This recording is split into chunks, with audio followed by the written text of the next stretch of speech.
विद्यार्थियों, आज से मेरे द्वारा आपके लिए एडमिनिस्ट्रेटिव लॉ पर वीडियो लेक्चर प्रिपेयर किए जा रहे हैं और कंटिन्यू किए जाते रहेंगे। अतः कहने का तात्पर्य यह है कि आज से मैंने आपके भविष्य को देखते हुए, आपकी परीक्षाओं को देखते हुए, क्योंकि परिस्थितियां ऐसी चल रही हैं कि आपकी डेली रूटीन में क्लासेस लग नहीं रही हैं, ऐसी स्थिति में मेरे द्वारा आपके सब्जेक्ट में से एडमिनिस्ट्रेटिव लॉ पर वीडियो लेक्चर प्रिपेयर किए जा रहे हैं, जिसका आज का सब्जेक्ट है define the nature and function of administrative law. प्रशासनिक विधि की प्रकृति क्या है, क्या नेचर है इसका और इसके फंक्शन क्या है। दो बातों पर हम चर्चा करेंगे, लेकिन इन दोनों ही बातों पर चर्चा करने से पहले थोड़ा सा हम ये समझने का प्रयास करेंगे कि what is the means about to administrative law. प्रशासनिक विधि से क्या तात्पर्य है। विद्यार्थियों, जैसा कि नाम से ही जाहिर है, प्रशासनिक विधि यानी कि प्रशासन से जुड़े हुए कुछ कार्यों के लिए, यानी वह विधि, वह लॉ जो प्रशासन से जुड़ा हुआ है। प्रशासनिक विधि से तात्पर्य है कि प्रशासन से जुड़े हुए क्रियाकलापों, कार्यों, दायित्वों, कर्तव्यों, अधिकारी, उनकी सीमाएं, उनके क्षेत्राधिकार इत्यादि से जुड़े हुए कानून को या विधि को प्रशासनिक विधि कहते हैं। यहां मैंने कुछ हेडिंग्स लिख रखी हैं। नंबर फर्स्ट, डेफिनेशन, परिभाषा। Second, nature of law. Third, function of law. Function of law को 4 भागों में डिवाइड किया है। डिफाइन द पावर यानी शक्ति की परिभाषा, लिमिट्स ऑफ पावर शक्ति की सीमा है, प्रोसीजर ऑफ एक्सरसाइज प्रक्रिया, ट्रीटमेंट ऑफ विक्टिम क्षतिग्रस्त व्यक्ति का उपचार। सबसे पहली हेडिंग जो मैंने लिख रखी है, डेफिनेशन। तो विद्यार्थियों, डेफिनेशन मैंने अभी बताई थी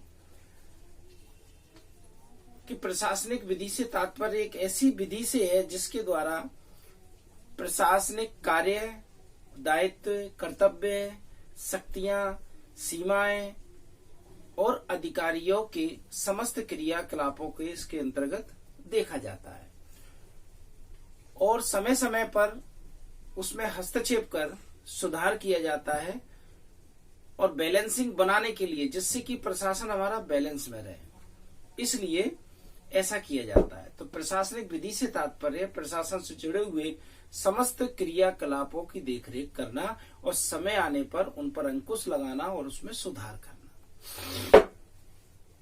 सेकंड, नेचर ऑफ लॉ। प्रशासनिक विधि का नेचर क्या है, किस नेचर की है ये। क्रिमिनल है, सिविल है। मोस्टली विद्यार्थियों, आप जानते होंगे कि लॉ के बारे में जब भी हम नेचर की बात करते हैं तो सडनली आपके माइंड में एक बात आती है कि क्रिमिनल नेचर, सिविल नेचर। तो क्या एडमिनिस्ट्रेटिव लॉ क्रिमिनल नेचर की है, क्या सिविल नेचर की है? इसके अलावा भी कुछ लॉ होते हैं जिन्हें हम स्पेशल या स्पेसिफिक लॉ बोल सकते हैं। स्पेसिफिक या special law means about a law related to special subject. वे कानून जो किसी विशेष विषय से जुड़े होते हैं उन्हें स्पेशल लॉ या स्पेसिफिक लॉ कहते हैं। जैसे कि बिजली से जुड़ा हुआ कानून, इलेक्ट्रिसिटी लॉ।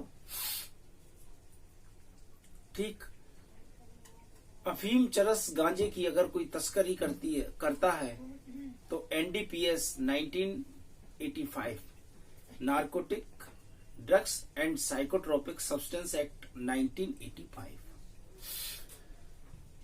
या विवाह से संबंधित कोई मामला है तो Hindu law, I mean to say family law. इसके अलावा आर्बिट्रेशन लॉ,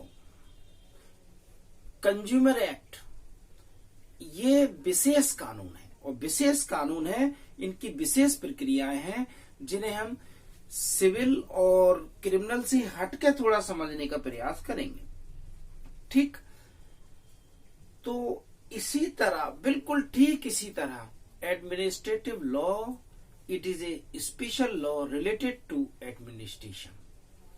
प्रशासनिक विधि से तात्पर्य प्रशासन से जुड़े हुए एक विशेष कानून से है, जो सिर्फ और सिर्फ प्रशासन के संदर्भ में एराइज होता है और प्रशासन तक ही सीमित रहता है।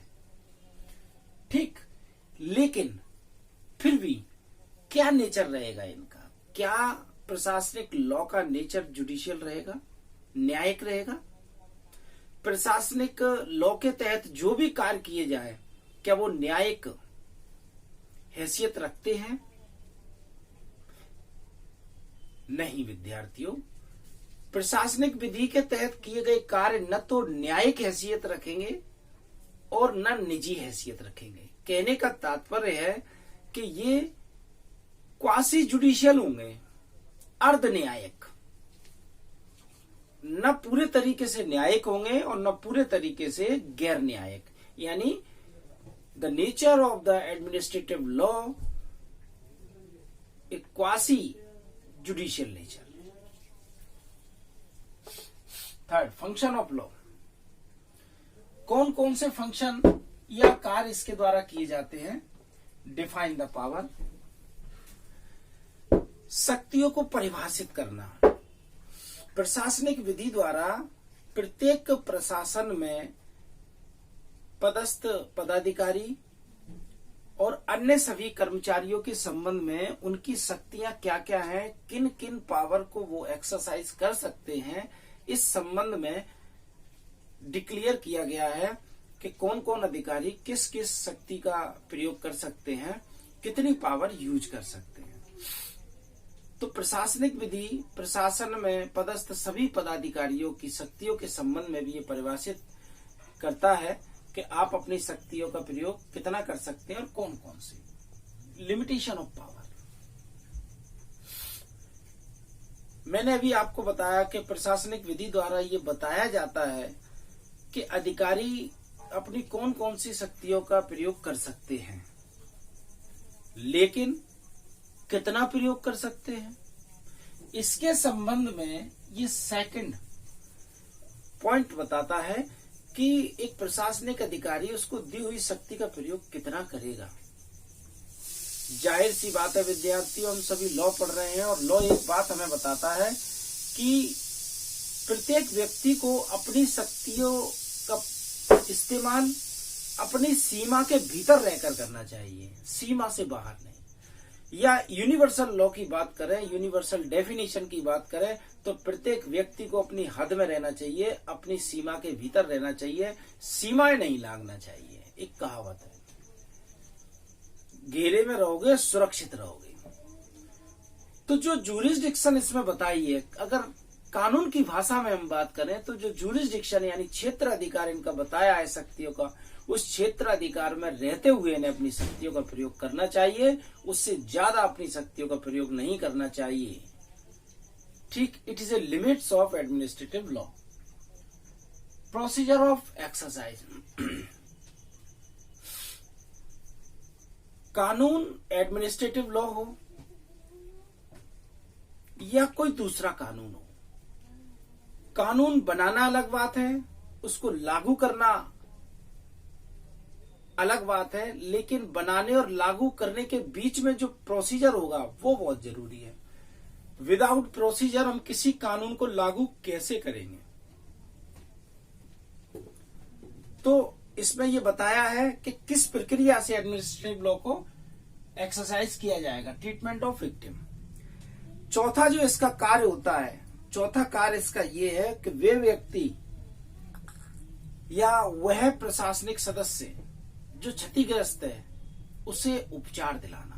प्रशासनिक विधि का मूल ऑब्जेक्ट यानी एक्चुअल ऑब्जेक्ट यही है कि व्यथित व्यक्ति को न्याय दिलाना प्रशासनिक स्तर पर। विद्यार्थियों, आज का मेरा वीडियो लेक्चर यहीं समाप्त होता है और आगे भी मेरे द्वारा वीडियो लेक्चर प्रिपेयर करके अपलोड किए जाते रहेंगे। धन्यवाद।